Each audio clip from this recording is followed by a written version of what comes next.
El carruaje avanza sin prisa en la noche fría del 1 de julio de 1896. El estruendo de un disparo sobresalta al caballo que apura el paso hasta llegar a destino. El portero del Club del Progreso, decidido, abre la puerta del carro. La visión es estremecedora. El líder de la Unión Cívica Radical, Leandro N. Alem, tiene un tiro en su sien derecha.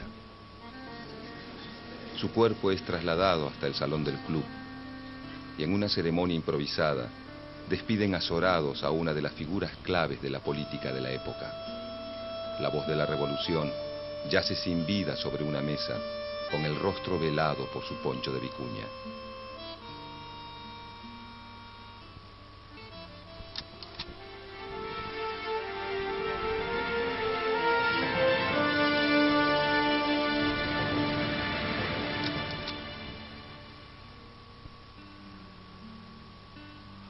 Desde 1880, gobierna la Argentina el PAN, Partido Autonomista Nacional.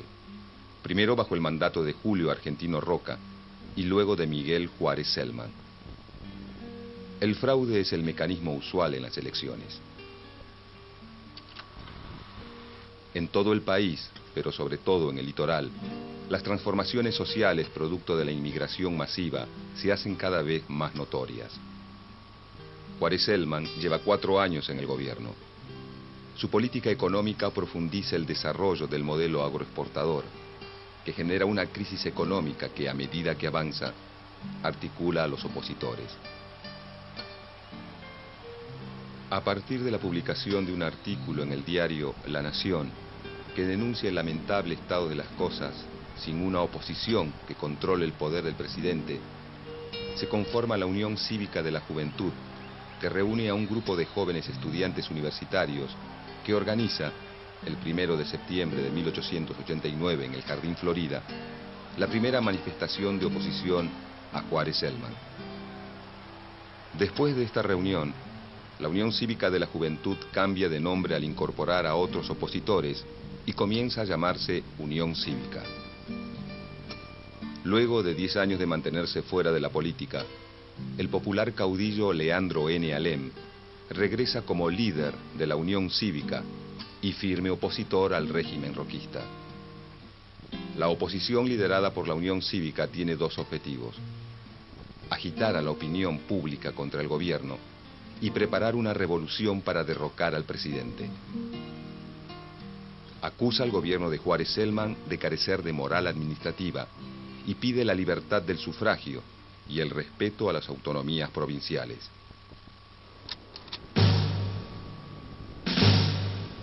El 26 de julio, en el Parque de Artillería, el general Manuel J. Campos, que está ligado a la Unión Cívica y tiene a su mando a 50 militares del Batallón de Ingenieros, recibe a Alem en plena madrugada. Leandro N. Alem será el jefe de los civiles, mientras que el general Campos será el jefe militar de la revolución. En pocas horas se suman 400 civiles y más de 1000 uniformados que inician el alzamiento conocido como la Revolución del 90. El presidente Juárez Celman se dirige hacia el cuartel de retiro, donde se concentran los hombres del ejército y la policía leales al gobierno.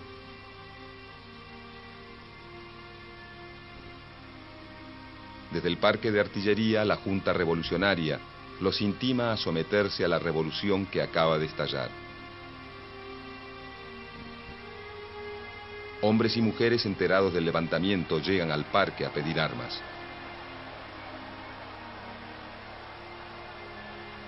La Junta los forma en 2 batallones y ordena la movilización de la Guardia Nacional. En las azoteas se divisan las boinas blancas, prenda que consiguen los sublevados para identificarse. En el cuartel de retiro, el presidente, los ministros, el vicepresidente Carlos Pellegrini y el general Julio Argentino Roca, a cargo de la defensa de la Casa de Gobierno, decretan el estado de sitio, la movilización de la Guardia Nacional y deciden el alejamiento del presidente al interior del país.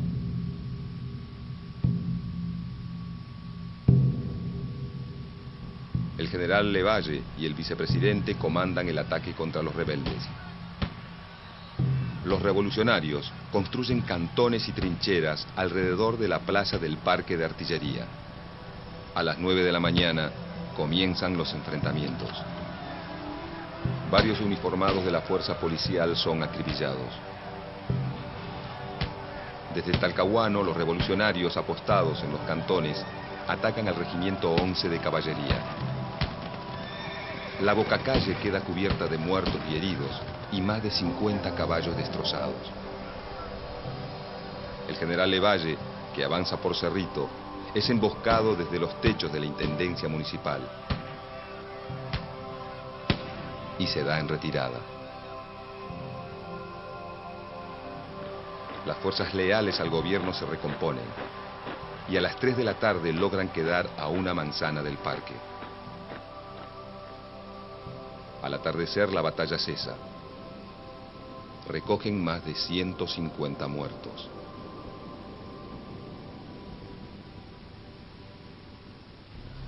Por la mañana se reinician los ataques y las fuerzas revolucionarias deben replegarse dentro del parque.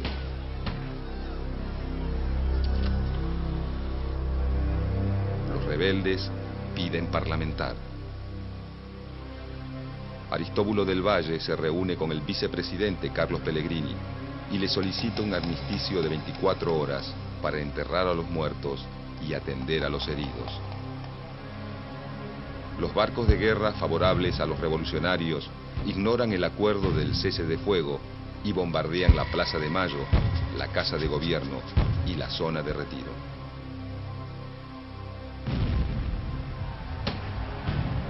A las 5 de la tarde se reanudan los combates en la zona del parque. Las fuerzas revolucionarias comienzan a debilitarse. Leandro N. Alem y Aristóbulo del Valle, ante la falta de municiones, pactan con las autoridades los términos de la rendición. La revolución ha concluido.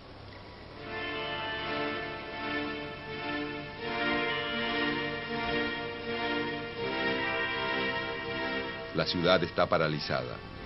La bolsa, los comercios, los teatros, todo permanece cerrado.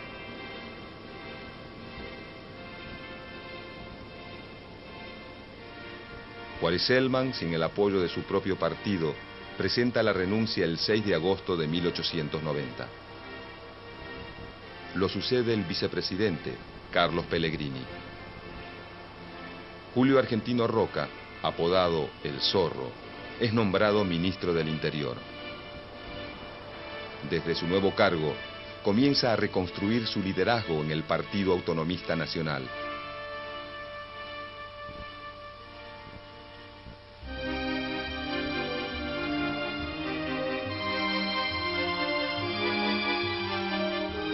En 1891, la Unión Cívica proclama su fórmula para las próximas elecciones. Proponen a Bartolomé Mitre como presidente y como vice a Bernardo de Irigoyen. Dentro del Partido Autonomista Nacional, los llamados modernistas, en oposición a Roca, impulsan la renovación del sistema político para asegurar elecciones limpias. Roca decide pactar con Mitre una fórmula única para las siguientes elecciones presidenciales. Mitre es un hombre de la Unión Cívica, donde hay dirigentes como Bernardo de Irigoyen o Leandro N. Alem, que proponen seguir la lucha, pero ahora contra Roca. Al aceptar Mitre el pacto propuesto por Roca, provoca la ruptura de la Unión Cívica.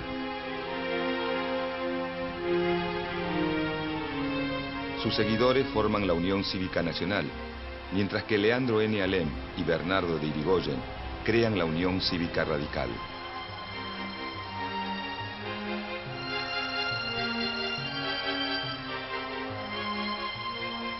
La posición en contra del régimen de los radicales hace que el presidente Carlos Pellegrini declare el estado de sitio y detenga a varios de sus dirigentes, acusándolos de estar organizando una revolución.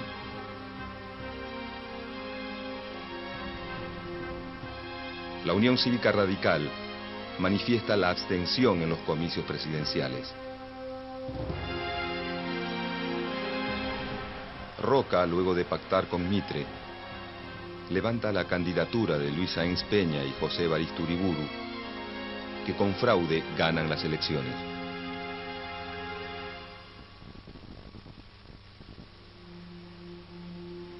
En 1893, cercado por los conflictos políticos, el presidente Luis Sáenz Peña convoca al antiguo cívico Aristóbulo del Valle para que sea ministro. Leandro N. Alem y sus partidarios radicales reconocen a Del Valle como a un viejo compañero de lucha y, seguros de no ser reprimidos, inician levantamientos en Santa Fe, San Luis y Buenos Aires para derrocar al régimen conservador. Del Valle se opone y renuncia. El Congreso aprueba la intervención de las 3 provincias que los rebeldes han logrado tomar. Un mes después, hay 3 nuevos levantamientos en las provincias de Santa Fe, Corrientes y Tucumán. Julio Argentino Roca, nuevo comandante en jefe del ejército, acaba con los levantamientos. La victoria lo posiciona, una vez más, como el hombre necesario para los conservadores. Leandro N. Alem ha formado a su sobrino Hipólito Yrigoyen para ser un importante político de nuestra historia. Pero durante los 6 meses que Alem es encarcelado, la relación con su sobrino se vuelve cada vez más tensa. El nuevo líder radical, Hipólito Yrigoyen, es acusado por Alem del fracaso de la revolución. La relación entre ambos se quiebra definitivamente. Los radicales conservadores se irán con don Bernardo. Otros radicales serán socialistas o anarquistas. La canalla de Buenos Aires, dirigida por el pérfido traidor de mi sobrino Hipólito, se irá con Roque Sáenz Peña. Y los intransigentes nos iremos. Aristóbulo del Valle muere. Leandro N. Alem, con sus fuerzas agotadas, entristecido por la muerte de su amigo y compañero de lucha y acuciado por problemas económicos, escribe su testamento político. He terminado mi carrera. He concluido mi misión. Para vivir estéril, inútil y deprimido, es preferible morir. Sí, que se rompa, pero que no se doble. Mis dolencias son gravísimas, necesariamente mortales. El 1 de julio de 1896, Leandro N. Alem, mientras se dirige en su carruaje hacia el Club del Progreso, se quita la vida. Tiene 54 años. Su cuerpo es trasladado hasta el salón y en una ceremonia improvisada, los presentes despiden azorados al líder radical. La noticia conmueve al pueblo que se reúne en las calles. El desfile acompaña al féretro embanderado.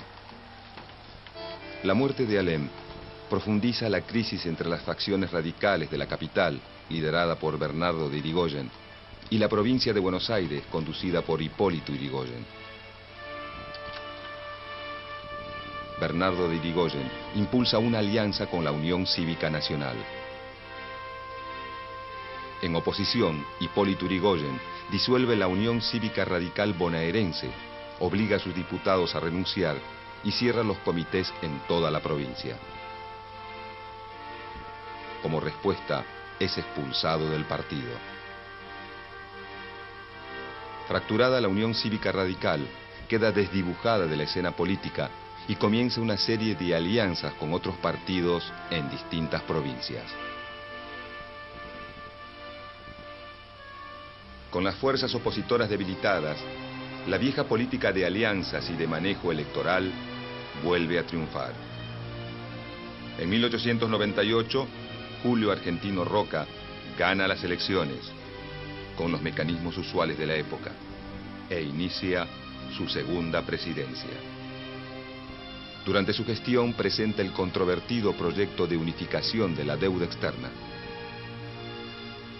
La prensa inicia una ofensiva y advierte a la opinión pública de las terribles consecuencias para el crédito interno. Se realizan marchas opositoras en la capital, y aunque el presidente declara el estado de sitio, debe retirar el proyecto de ley.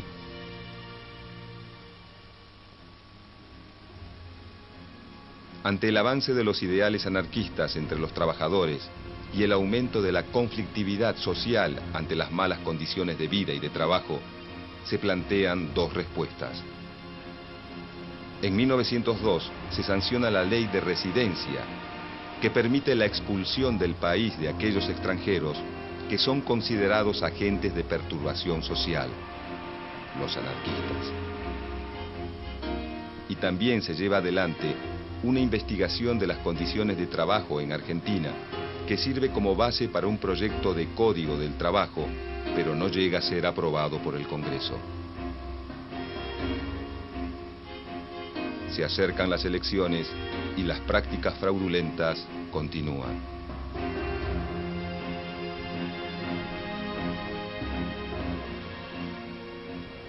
La Unión Cívica Radical, reorganizada por Irigoyen, se abstiene y acusa al gobierno de Roca de abuso en la administración pública y del fraude como herramienta para la permanencia en el poder.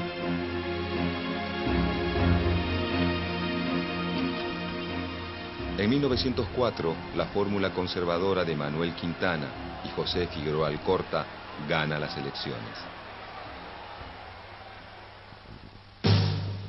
En 1905, estalla la última revolución radical en Buenos Aires, Rosario, Córdoba y Mendoza.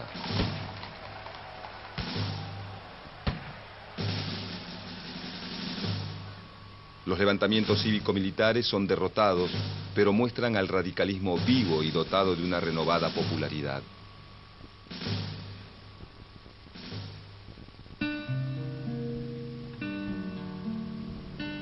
A fines de 1905, el presidente Manuel Quintana enferma gravemente y muere pocos meses después.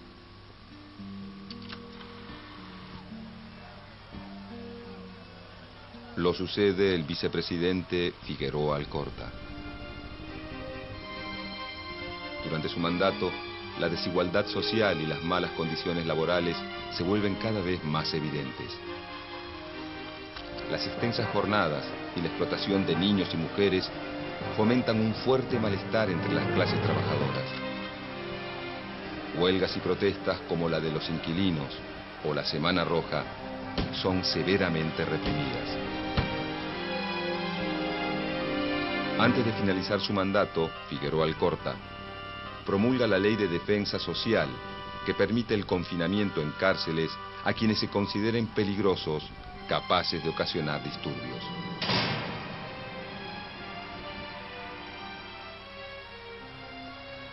El presidente se despide con los festejos del centenario de la Revolución de Mayo, con la pretensión de demostrarle al mundo la prosperidad de la nación argentina.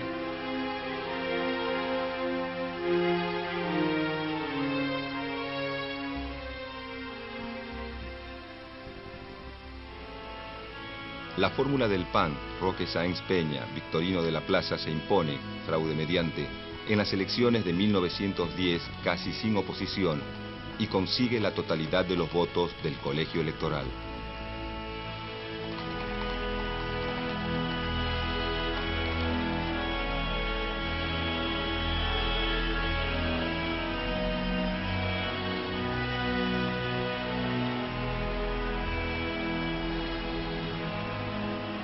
El presidente electo, líder de los conservadores modernistas, que han logrado desplazar a Roca en el manejo del partido, se reúne con Hipólito Yrigoyen, jefe de la Unión Cívica Radical.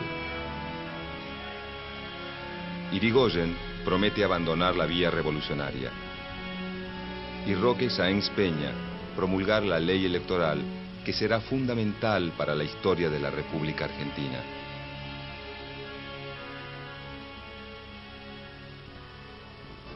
En 1912, Sáenz Peña establece el voto universal masculino, secreto y obligatorio, la representación de las minorías y el uso del padrón militar, con lo que la voluntad ciudadana comienza a ser respetada en la elección de sus autoridades. La UCR abandona la lucha revolucionaria y junto al socialismo se integra al mapa electoral.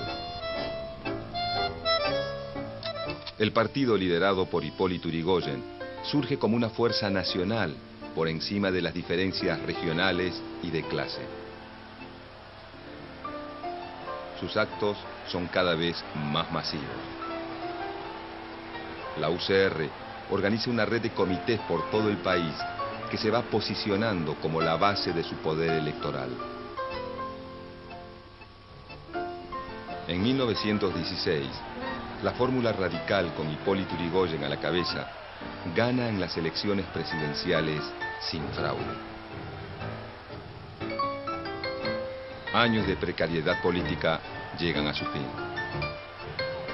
La ley Sáenz Peña representa la llave hacia un nuevo período político en la historia argentina.